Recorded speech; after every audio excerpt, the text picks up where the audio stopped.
U.S. border czar Tom Homan has started using ICE agents to conduct a nationwide raid and the U.S. military to carry out mass deportations of undocumented citizens.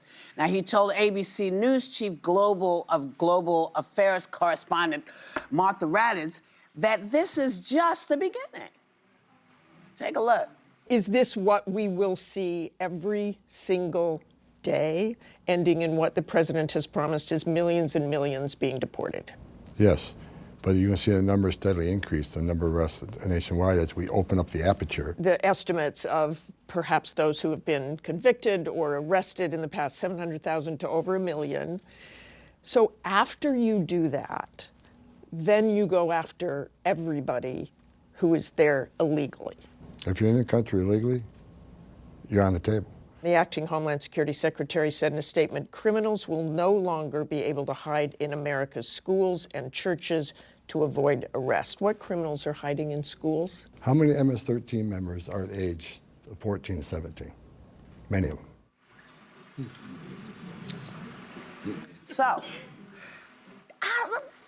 is this the immigration system fix that people had in mind when they voted?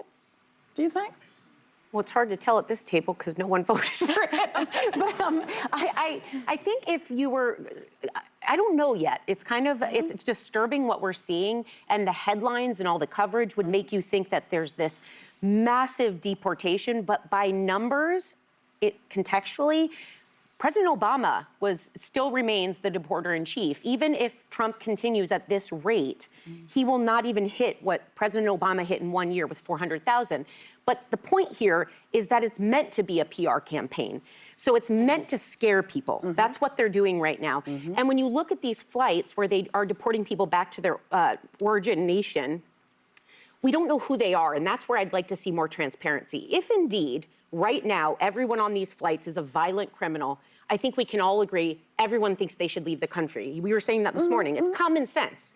But what we're not getting is a breakdown of who these people are. On the first day of Trump's presidency, DHS, there was a press release, and they said that they had nabbed more than 300 illegal migrant criminals, including 1 attempted murder and 1 child molester. But what about the other 298? What was their crime? Because I think either you own the fact that these are all violent criminals and break down who these people are, what their crime was, and tell the American people, or tell us what they really are and let us have a healthy debate over the disagreement of how this is being carried out. Because, yeah, I think the answer to your question, Whoopi, is yes and no for the public. So 87% of Americans support deporting undocumented migrants who've committed crimes in this country. That's nearly a universal opinion that I think we stand by. 55% express some desire to see anyone who's here unlawfully leave. So that's a lot more split. What I'd say is this when we talk about this issue. Most nations on earth deal with the question of how to secure their border and how many migrants to take in. It's not uniquely American. It's not xenophobic to simply care about it. There's national security imperatives. There's economic imperatives. And what we're seeing now, what matters to me is how it's done, that it's done humanely and safely, and that we're prioritizing the people who shouldn't be here. So again, people who have committed offenses against people, but also I think that it's important that we contextualize it because to Sarah's point, in Obama's first term, 3 million people were deported. That's much slower than what Trump's on pace to do right now. And I'd finally say that I think that America is supposed to be a shining city on a hill. I think that we're a place that welcomes migrants. We're stronger for it. But we should prioritize people like refugees. Right now, there's 1,600 Afghans who helped assist us in this war who are on pause under the Trump administration from coming in.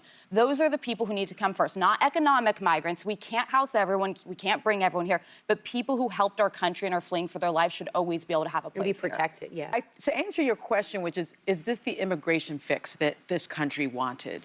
I think absolutely there are certain people that wanted to see this kind of pain and destruction for a certain group or type of immigrant. Because if you look at the numbers, yes, the number of immigrants that come from Mexico or of Mexican-born are the largest. But the next largest are Asians. 28% of them come. I don't think they walk across the southern border. I think they come by plane. The next largest are Europeans. I don't think they walk either. I'm just saying immigrants, right? Oh, not undocumented though. A lot of them are undocumented, actually. But that's not the stat for being the but a lot Asians of are them the come by second plane most. and then overstay their And they visas. overstay their that's what you mean. visas. They overstay their visas, so they're undocumented. The Europeans that come here that overstay their visas are undocumented, but they don't come across the southern border. So I think there's a very clear message as to what this president wants the look of a criminal migrant to look like, what an undocumented migrant. And I think that's racist.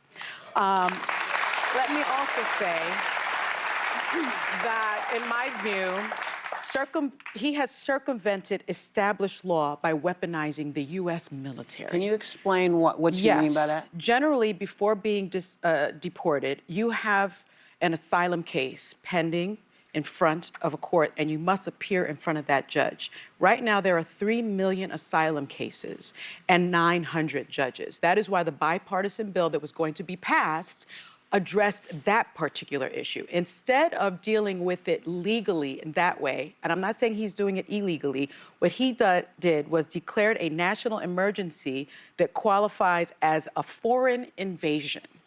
And on the U.S.-Mexico border, not any other border. And that cleared the way for the Department of Defense to deploy the military at a 60% increase. I just think that our military members, many of them did not join the military to do that job. And let me say just finally that they are also racially profiling in doing this.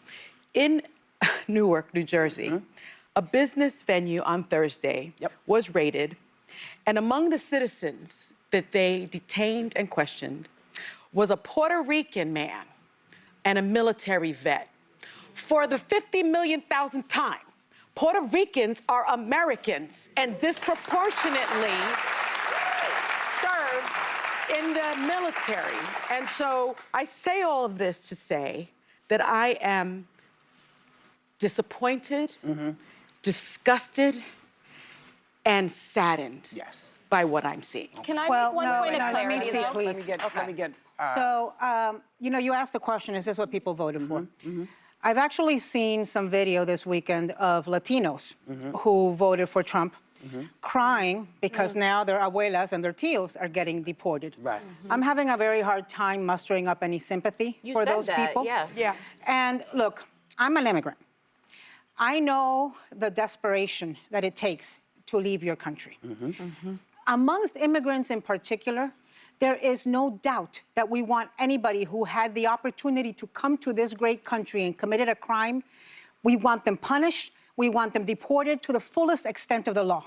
But a lot of good, hardworking people who are in our schools, who are our colleagues, who own houses and businesses here, who are the parents of U.S. citizen children, are getting caught up in this. Because it's been reported that ICE offices all over the country have been given a quota. There is no way they meet that quota just with criminal aliens. And let me just say, I think that what he's done with the military, in addition to the legal aspects that may be involved, has a lot to do with a publicity stunt. The point is cruelty. The point is instilling fear. But it's also very costly. A charter DHS flight, it's been reported, is something like $8,500. A military C-130 is $816,000. So each one of those planes is costing us, so that he can have his picture and his photo op, 100 times more what a charter flight would be. And I have been saying for 2 months that people need to get prepared, because he said this was coming and he's living up to that. So what does that mean? It means that the immigrants out there, if you're an undocumented immigrant, if you've got a kid in school, if you've got a U.S. citizen school, let that school know, give them a list of adults that can go pick up that kid if you are taken in. Have your documents ready. If you can consult with a lawyer, por el amor de Dios, háganlo. And all of those people crying right now and feeling bad by the way they voted, there's going to be another election in 2 years. And we're going to have to wait 2 years of pain.